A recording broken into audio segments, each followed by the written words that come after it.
What's up guys, and welcome back to another episode of the Realistic CM. It's episode number 58 and we start today's episode off seeing that Mikel Merino is returning from injury. Of course he had that 2-month injury back in November. He's going to struggle to get back in the team though, because since Josh Da Silva has come back into the starting 11, like where he was last season alongside Boubacar Kamara, they've got a great partnership, man. Like, Kamara is like the anchor man of this team. You don't see the guy get involved in many of our goals, doesn't get forward very much.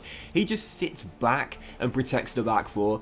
But Da Silva has already chipped in with a couple of goals in the Premier League, quite a few assists as well. Of course, as we know, last season won the assist ties as well. He is like an amazing box-to-box midfielder in this team. He's got such high stamina, 93, I think it is. Technically great on both ends of the pitch as well. I'm telling you guys, if you're looking for like a bargain English midfielder you can grow into a great high-energy box-to-box midfielder, Josh Da Silva, definitely worth picking up. He was great with us at Burnley and he's been great since coming back to the Emirates Stadium as well. For the first game of two in today's episode, this would be the second leg of the Carabao Cup semi-final at home to Liverpool. Now, of course, as we know, at the start of the month, we won 2-0 at Anfield. That was the game where Reece Nelson did his ACL and it's done for this season. So, heading into the game, Liverpool needed to score twice in North London, and that's why so early on into the match, I wasn't surprised to see this. Diogo Jota, the former Wolves man, gives them the early lead after rounding Bernd Leno. And whilst I picked a strong lineup out there, I was thinking, goodness, this could be a very nervy game indeed. But just past the half-an-hour mark, I was relieved to see this great ball through by Harry Wilson to Kasper Dolberg. I gave the Dane the nod in the first leg. He scored both goals at Anfield. I started him ahead of Suarez once again on the night, and he bags our level to put us back on level terms. Dolberg is just been brilliant in his competition. The only game he didn't start was the quarter-final against Newcastle, but in every other single game where he has started in this competition, he's managed to get at least a goal. Gets one there, puts us back on level terms, and after we headed the ball off the line right towards the end of the first half, Liverpool were pressing like crazy in this game, man. The pressure was relentless. Leno made a great save right after the restart. Thankfully, for about half an hour, we weathered the storm and managed to stop Liverpool getting too many chances. But with 8 minutes to go, Curtis Jones turns Ben White. Lovely little drag back there in the area, and the finish as well. And with 7 minutes and 23 seconds to go, if Liverpool could find another goal, they would be going through on the away goal ruling. So I was sitting there thinking, right, it's all hands on deck. Got to defend my life like my life depends on it. We were deep into stoppage time. Aubameyang was in our area, but thankfully the former gunner forgot he's moved on to Anfield. Gives it straight back to us. Tariq Lamptey launched it long enough to survive in another couple of minutes in stoppage time. We held on to what was a 2-1 loss on the night, but a 3-2 victory on aggregate. Final score in North London 2-1. The Reds get the win, but we win at the time. We are into the final to take on our bogey team. Can you believe it? Crystal Palace beat Manchester United by 3-1 in the second leg, so they are through to the Carabao Cup final. But whilst you might be sitting there thinking, well, lucky for you then, right? You're not going to be facing the Red Devils. We've got a worse record against Crystal Palace since we joined Arsenal. We've only beaten them once. We lost back-to-back against them at the Emirates Stadium, both this season and last season as well. Really, whoever we faced there, I think both teams would be as difficult as each other to face based on our record against Crystal Palace. They are our bogey team. We've only beaten them once in 4 attempts. That's going to be tough. Carabao Cup final, yes, we'll be favourites, don't get me wrong, my first in the save so far. But again, based on our record against Crystal Palace, don't think we're going to walk to pick up our first major honour of the Arsenal stint so far. Absolutely no way. That's our bogey team right there. That's going to be a tough one. So, yes, transfer deadline will come round on the back of the progress of the Carabao Cup final. We had a massive bid for Bukayo Saka. PSG putting in an offer. A big swap deal included there for our winger, but of course we turned it down. Saka is staying with us. We did loan out Lelong, the French striker that we've position changed to play Cam in this team. He's 69 overall, as we know, does have great potential. Looks pretty decent, but he needs first team football, so we've loaned him back to his native France. He's gone to RC Lens for the rest of the year. And as we know, sometimes loans see players develop really, really quickly in this year's FIFA CM, so hopefully that will be the case with Marceau at RC Lens. And that will do it for transfer deadline there as well. We had a bit for Mark McGuinness, which we rejected due to realism, and that was the biggest move of the window. Leon Goretzka to Real Madrid for £134.5 million. But we did nothing.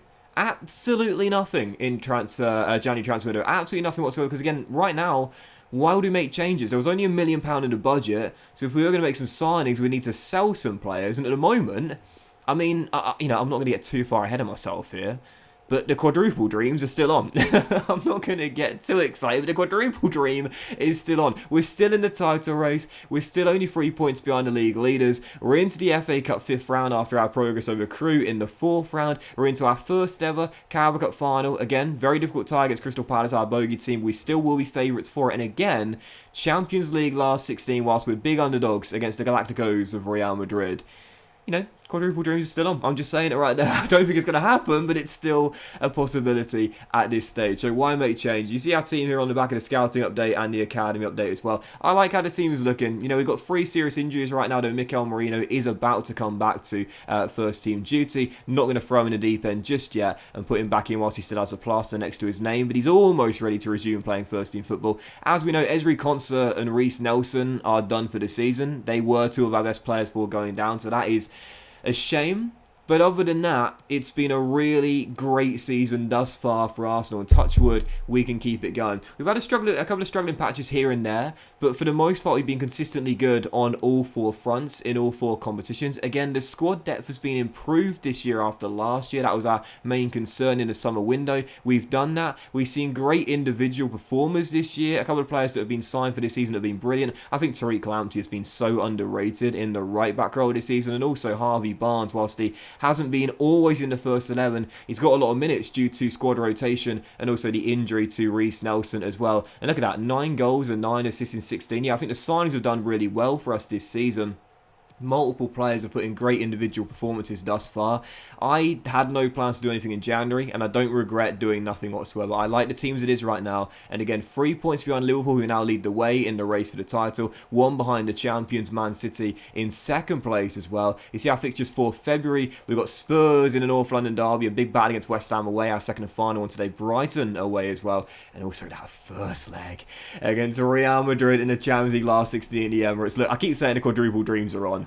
One of those trophies definitely won't be won, and I'm pretty sure it's going to be the Champions League. If we somehow get through Real Madrid, I'm calling it a good season regardless of what happens in the rest of the campaign. I don't fancy our chances one bit, but you never know, right? You never know. Keep the faith. So for the 2nd and final game of today's episode, West Ham away, London derby against David Moyes' side right now sat in mid-table. So heading into the game on the back of the loss to Liverpool, really need to respond and get back to winning ways here. I've mentioned before, if we are to win the title, we can't afford many more slip-ups with just 14 games to go. Very tough first half. Good chance for both teams. 1 apiece really. Saka smacking into the side netting, and then West Ham in the post as well. But in the second half, 6 minutes after the restart, golden chance to get in front, but Jordan Pickford, what a save on Luis Suarez, the former Toffee, keeps the Hammers still tied at 0-0. But a few minutes later, after we started the second half off with real intensity, Suarez finds Smith Rowe, gets in behind the back line, and Emil is so quick as well. He's not just a great playmaker and a good finisher of the ball as right on cue, he makes it 1-0, but he's so much quicker than you think, man. He's like deceptively quick. Once he gets in behind the back line, forget about it, he's away. So Smith Rowe goes through 1-on-1 and smacks it past Jordan to give us the deserved lead at this stage. And well, soon after that, I had a great chance to make it 2-0. 10 minutes later, Smith Rowe dribbling just inside the area, looking for a little bit of space, momentarily loses the ball, but Pickford with a howler. Oh my word, how did I not finish that? One of my worst misses in FIFA 21. What an awful error from Jordan, and how I somehow hit the post from 2 yards out on an open goal. I don't know. Yes, it's on Smith Rowe's weaker left foot. Yes, he was going towards the goal line, but even so, I don't know how on earth I missed that chance.